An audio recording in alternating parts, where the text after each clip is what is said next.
Today we're going to do something a little different, maybe even vaguely scientific. So, got into a bit of a discussion on the Coleman Collectors Forum about, they were talking about runtime, so what had the longest runtime. And so I said, right, okay, I said probably that would be the 252 because it has the smallest orifice in the for the generator at, I think it is 0.0045 inches, so that's 10, 100, 45 thousandths of an inch. And so I said smallest hole should let the smallest amount of fuel through, so it should run the longest. And then next after that would be getting into like the 200A, which I believe is a 0.5. And they were talking about which would be brighter or dimmer, and you know, I always thought that the Mil-specs are actually really quite bright for especially for being a single mantle lantern.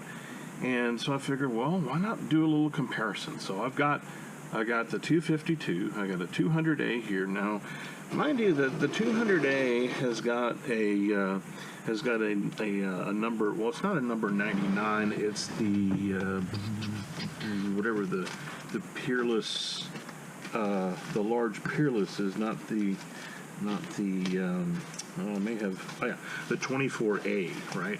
So it's got the peerless 24A. It's a long way away when I got this door in the way. The 24A, which is in line with the size of a number 99 mantle, which is what's used on the Canadian 321As and whatnot.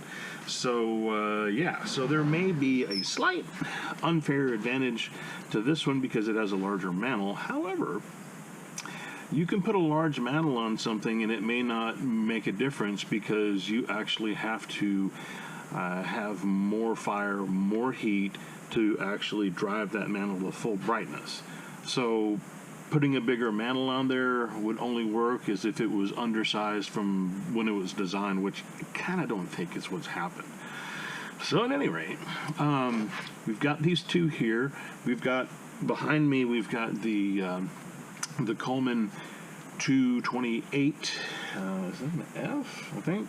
Anyway, that's the hardest working lantern that I own. That's the one that gets porch duty and lights up the grill and all this other kind of stuff. So it's a hard working one, but we'll do some comparisons. So I got a lightmeter app for my phone, which gives me a readout in LUX. And what we're going to do, quite simply, is fire them up and see what the meter readings come out at, and then we'll kind of know what exactly it is. So I'm going to keep the phone in the same spot. We're going to move it to this one over here, and we'll have the lantern in about the same spot, the same distance as we do every time here. In fact, what we'll do is that since the distance is really important, we're going to go ahead and mark pretty much the center line of the fount, which will give us where the mantle is. So I know on this bottom edge here, that looks about where the mantle is lined up. So that will keep our mantle to sensor distance the same. So yeah, all we got to do now is get this one to light up. I haven't lit this one in a while, so we'll see how it works. I'm not sure if I got any pressure in there. No, I do not. So, well, I know I got fuel in it, so we'll crank that down, and we'll do our, oh, I think there's pressure in there. The gasket may be stuck, so let's see what we got. Oh, yeah. See if we get the flick stick to work on this one, which might take a little while, because, like I said, it hasn't been fired in a while, so I'm just kind of waiting to hear it starting to spit before I start flipping the flipper here, which is taking quite a while.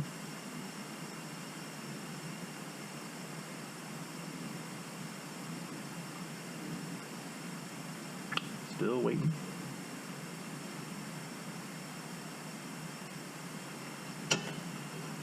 Nope. I can kind of smell it. There it goes.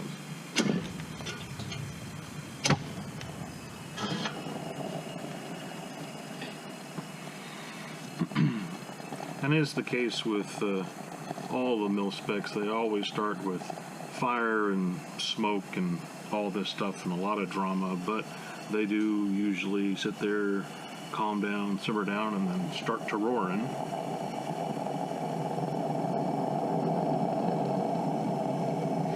What I should have done is had this thing running already so I can actually watch it come up to brightness. So it's showing like 249 lux right now. I don't think the overhead light is affecting that because it's pretty bright. I also have this turned so it's blocked. So let's do it so it's directly pointed at the sensor. And we got this in the right line. Yeah, so this is telling me now 316 lux, and we'll just get this so I can see in the reflection that it's an absolute clear shot to the sensor. So now we're seeing 351, and that is, we're going to go ahead and reset that so I get a good reading. Now it's not doing anything. Here we go. So 362 is what this one is saying, and I think it's pretty much stable, steady state. So 362 lux is what we're seeing out of a mil-spec lantern. And it's not really varying any, it's just doing its own thing there. I'm going to go ahead and turn this off because, let's see, actually, you know what? I don't have the thing all the way cranked open yet. Let's try that. Let's see if we don't get a difference, because that will probably bring it up some more. There it goes. Now we're talking. Okay. You'd think this is my first time running a lantern or something like that. Okay, so now we're showing a maximum lux of 436 lux off of this thing, and it is really blinding. It's very bright. So yeah, I still had it set in the start mode, right? So it's getting the fuel and air mixture through it. So it makes a big difference when it's not fully loaded. So 436 lux. We'll go ahead and record that, and we're going to go ahead and shut this off and set it aside.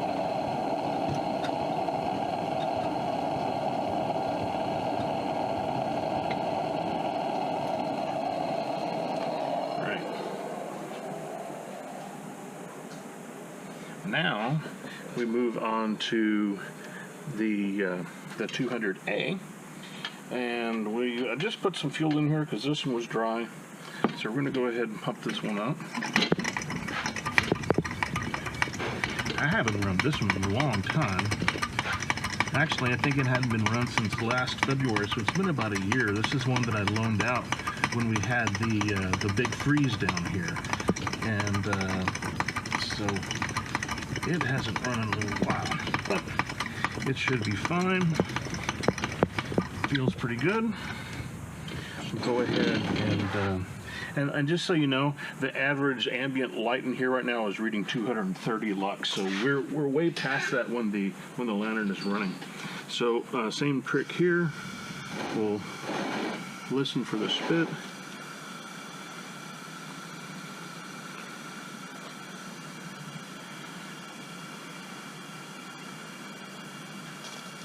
There it is. Get this in here. Really, this is it's really overkill for lighting these things. I really just need to light a match off with my torch here. It's much more reasonable.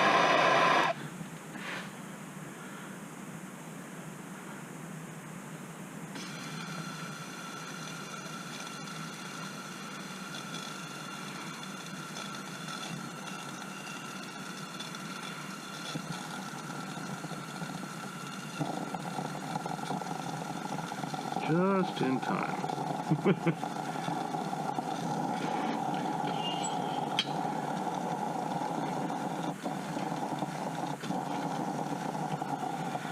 Let that continue to preheat a bit. Give it a little bit more pressure.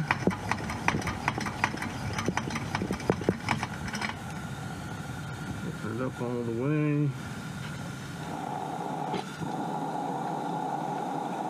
There she goes. Get this lined up on the center line. So 686. So I think we had, what was it? Was it 460? Oh man, I'll have to go back and review the video. Obviously I didn't write it down. So anyway, so the 200A here is running at 686 lux. So that is with that big 99 mantle in there too, and it does a pretty good job of driving it. It's got a little crack in the bottom. It needs to be replaced here pretty soon, but as it's oh shoot, it's going up a little more. Now we're at 741.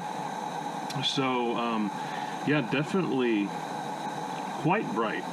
So something to think about here too is that maybe I'll have to do a comparison with the number 21 mantle on there later, because since this one needs to be replaced, I can replace it with a 21 and we can do a comparison. But this is sitting here at 741 lux, which is definitely more than the Mil-spec put out, and it does have the larger mantle in there. But the deal is that if the larger mantle truly does make it run brighter, then hey, you can get extra benefit of light here without doing anything other than just buying the larger size mantle. Now I know that they said that these larger ones work in here fine, which they certainly do seem to. So anyway, so this is a little bit more data. So for this one here, 741. And we can see it is turning the top of this a nice deep burgundy, because it is this thing just really runs well. So that's a good one. So now what's going to be interesting is that we're going to go ahead and pull out the 228, which is the double mantle large ventilator. So let's go ahead and do that.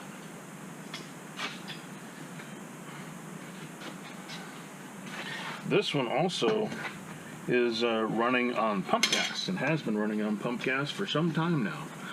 And this is, I'm running, let's see, is it 89, no, 91, no, I think it's 89 octane ethanol-free gas from Buc-ee's.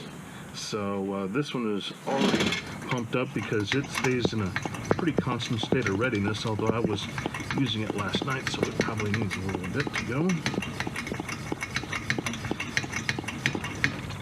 And then we will let it rip.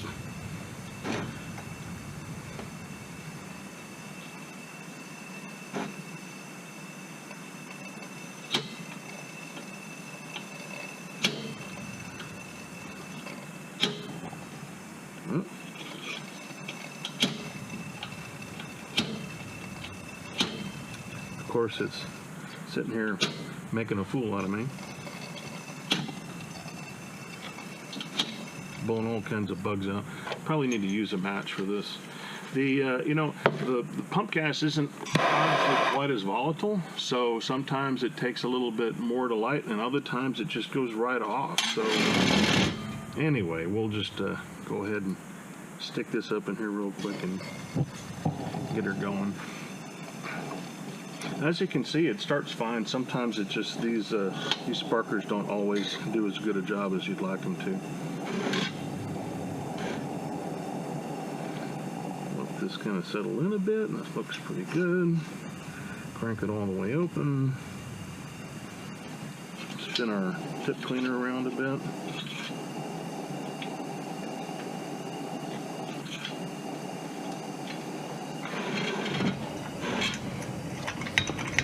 Up to pressure, so it sounds like a proper lantern.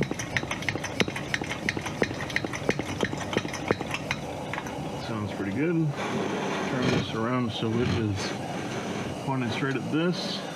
Get it down the center line, and we've got 860 lux with this, and so that's the dual mantle 228.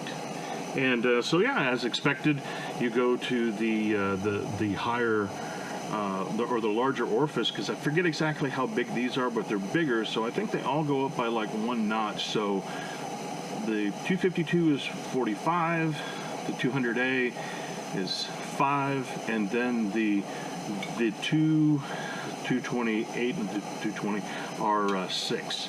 So they're all a little bit bigger, but yeah, this one is kind of settled in at well, now it's showing 903 right now as it's kind of coming up to temperature and heating up and doing its thing. So 903 lux here at this distance, which I don't actually have a real measurement as to how far away it is, but that kind of gives you an idea of exactly what you're working with. So pretty much proves out that if you burn more fuel, you get more light.